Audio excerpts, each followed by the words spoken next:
Morning, everyone, and welcome to week 8. You have now had the experience of connecting with soul in a brand new way. Now that you've cleared some space from those 2 weeks of resistance work and got to meet these 5 different incarnations: your golden child, your healed whole self, your electric, on fire, fully online, radiant, on purpose self, your elders, as well as your connection to the source. So by now, you should start to see that your purpose tree is approaching fullness, meaning that there's high quality information that's come through and that's resonated on a soul level. It's not something your mind figured out. It's something that was revealed because of all your hard work. But we've got a little bit further to go. So the goal here is to get you high definition understanding of your purpose. And that's going to take some kind of more surgical, literal approaches. So we're going to do an exercise this week called Jungian journaling, where you'll actually get to write a dialogue between yourself and your soul, whatever you choose to call that part of you that knows your purpose. And you get to find out what's next, find out what's absolutely next for you. Now, last week I had mentioned about the Global Purpose Intensive that starts next year. I want to just give you a little bit more about what that is. And as you're doing your soul work, ask yourself, is this something that I want to do? So what this is that it's a 10-week deep dive, and the outcomes are to more deeply connect you to your purpose. So you'll be doing 6 more purpose discovery exercises, one of which is the Soul Quest that'll have you out on the land for 8 hours performing a self-designed ceremony. You will fully transform your resistance. So your top 3 voices you will understand inside and out. And if you elect, you can actually do the last 2 as well. And we're going to get your purpose project done. So you'll have the support of the community to actually see this work live out in the world next year, which should be pretty fun. And the reason for these purpose projects are that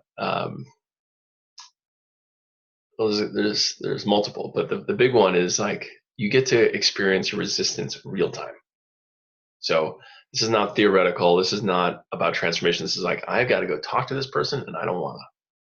And so you get to use the tools from the Transforming Resistance exercise to actually see what it's like to deal with this in real time. So I was in this meeting and then I froze up and then, it got awkward and we ended it. And, then you can like actually see what happened and then go back and clean it up and be even more vulnerable and get new power. Like basically how to keep taking purpose-aligned action in the face of all the resistance that's there. The other piece is that people will now start to relate to you as your purpose. So the key piece, so the main thrust of the GPI, Global Purpose Intensive, is embodiment. Embodiment and leadership, but mostly embodiment. And to be embodied, you have to be in relationship. And you have to have other people relate to you as your soul's purpose in one way, shape, or form. And that's what this project does, because you're going to be enrolling and inviting people to participate in it. And the net result is that people will now have a deeper understanding of who you really are and what you care about. So they will be essentially the mirror, the reflection, the container within which your soul's purpose will radiate and thrive. And so the goal after this GPI is that you will be the walking, talking, eating, breathing, sleeping, fornicating, defecating embodiment of your purpose. You'll spend all these weeks looking at the core areas of your life, moving your purpose project out in the world, doing new resistance exercises, new soul discovery exercises, and actually begin to feel it in your body, feeling like how soul can actually live in your home, in your job, in your love life.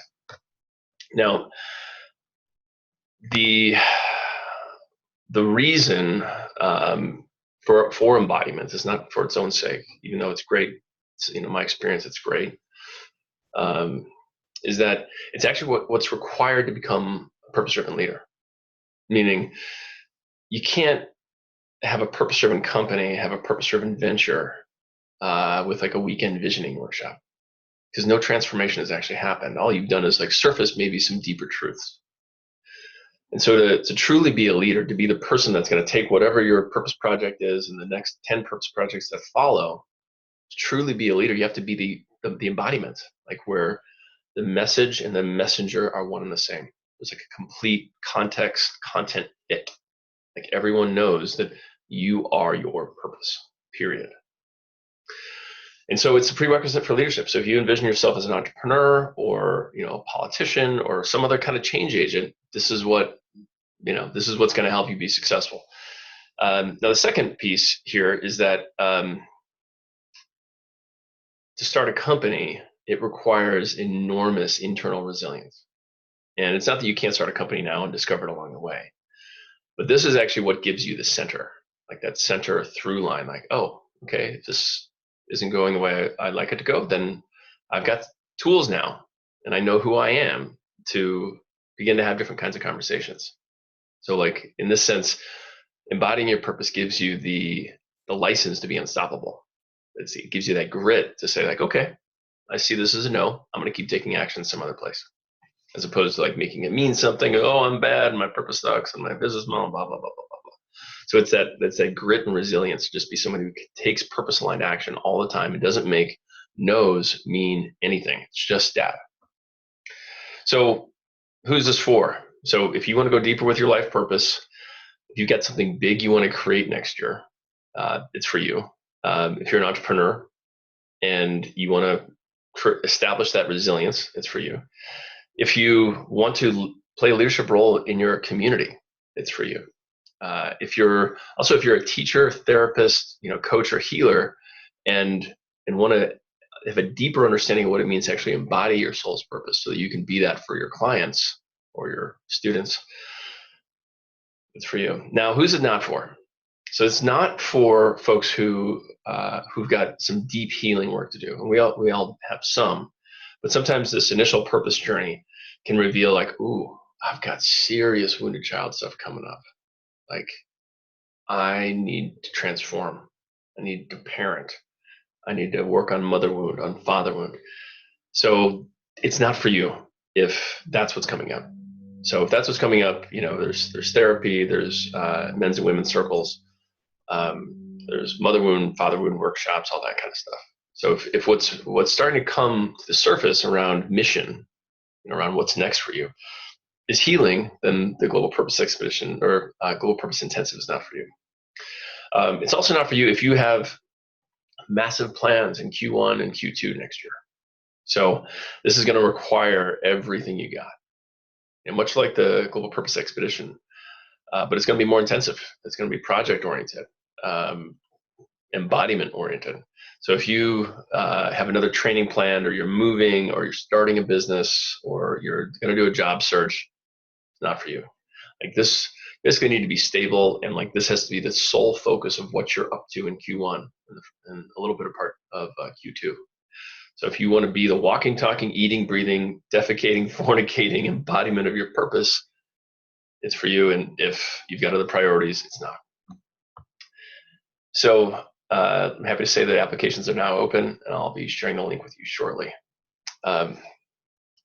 So when I discovered the power of embodiment, the power of kind of purpose descending into my tissues, or at least how important it was a few years ago. I had begun my work as a guide, but I still had all this experience as a kind of Silicon Valley, tech business development strategy type person. And a friend and colleague approached me about being the CEO of his company. And it was a cool startup. Basically, a social network was it was the anti-Facebook, designed to upset the world's political order and nurture, the various voices of sustainability, social justice, and revolution. And it's kind of like Occupy meets Facebook, this sort of NSA secure, encrypted, global, feature phone optimized social network that was going to have a purposeful feature set, meaning like around helping people align with their purpose and get involved in their communities in a purposeful way and create change in a purposeful way. Now, on the surface, like if I knew nothing about purpose, I'd be like, wow, this is hella sexy. I get to work with a great team. I get to do a lot of good in the world and probably make a lot of money doing it too. And as I began to consider this, and as I was doing my due diligence, I'd realized that all my voices were in play here. It was my voices that were pulling me into this opportunity. Like my image consultant was like, wow, this is sexy. I get to be this maverick Marxist tech CEO. And I get to look good, and I get to stick it to the man. The thing is, there's more of that than actual purpose transformation. So my protectorate came up. It's like, wow, you could actually make a lot of money doing this. You could get 15K a month and probably millions on the back end. That sounds pretty nice right now. My image consultant and risk manager, both wanted me to take this on, but my soul, as I started to feel it, like literally like embody my soul's like, you are not the embodiment of tech CEO any longer. Who you are is change agent. Who you are is somebody who's committed to bringing purpose discovery work to every human on this planet. And even though there's purposeful and values aligned elements of it, it wasn't really what was next for me. So my embodied purpose was like, you can't spend 80 hours a week working, pleasing investors, run up and down Sand Hill Road, and worrying about business models and profit margins, all that stuff anymore. Like, that's not who you are anymore. Who you are is change agent. And so I turned him down. Said goodbye to a lot of money and a lot of sexiness, because it just wasn't who I was fundamentally any longer.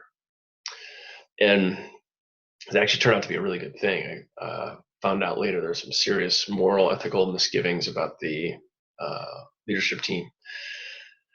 But today, what we're gonna do is give you a chance to dive deeper into your soul and to allow kind of the more specific details about what's next for you, so that you've got a more clear, refined vision of what your purpose is going to be and how you're going to choose to embody it. And a big piece of purpose, and I've mentioned this before, is connection to others.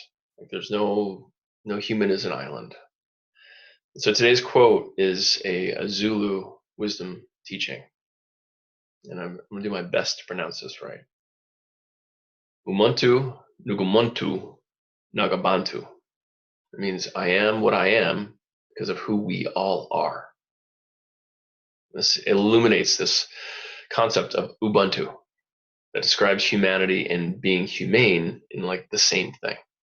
So what this means is essentially there's an otherness, a collective element to your purpose. It's being yourself and being community simultaneously, knowing oneself as community and knowing community as oneself.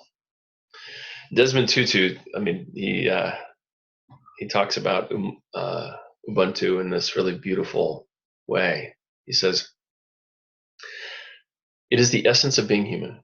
It speaks to the fact that my humanity is caught up and is inextricably bound up in yours. I am human because I belong. It speaks about wholeness. It speaks about compassion.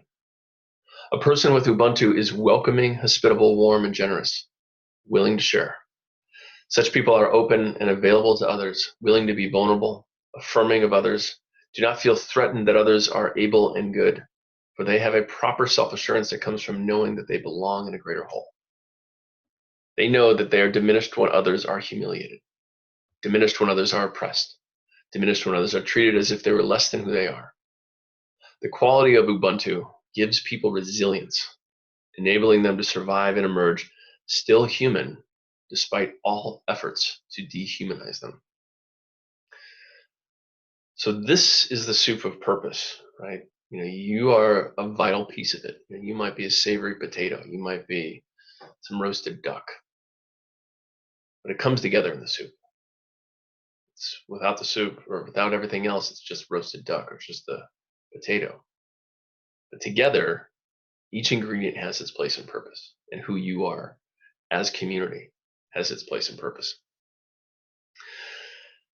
And so this begins to orient us towards action, that we succeed, we begin to live our purpose when we stand for the greater whole, when we lift each other up.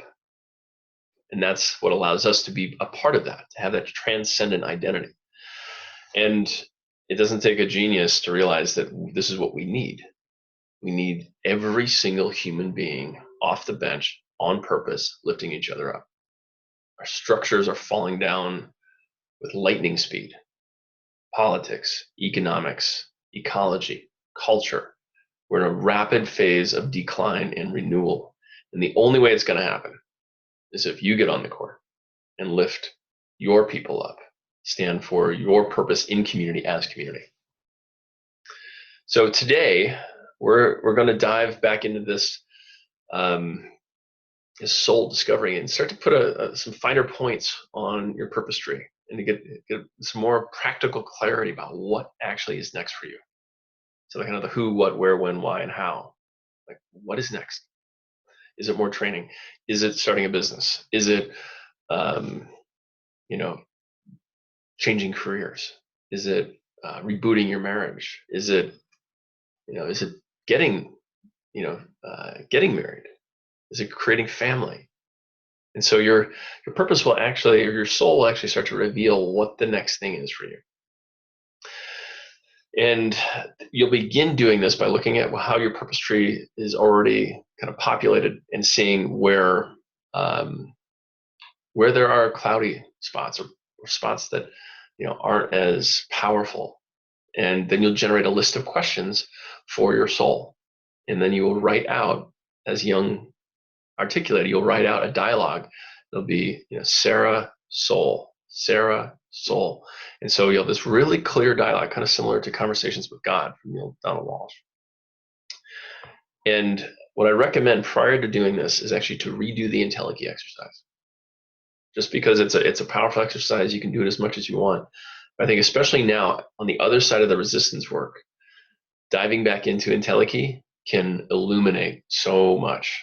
And then once Entelechy has added new things to your purpose tree, then go do the Jungian journal exercise. And also a reminder, continue spending 1 to 3 minutes each day with your purpose tree mandala and do your powerful, purposeful share. And I encourage you to keep cleaning up relationships that are unaligned with your purpose. Take on that bonus purposeful share. We'll see you next week.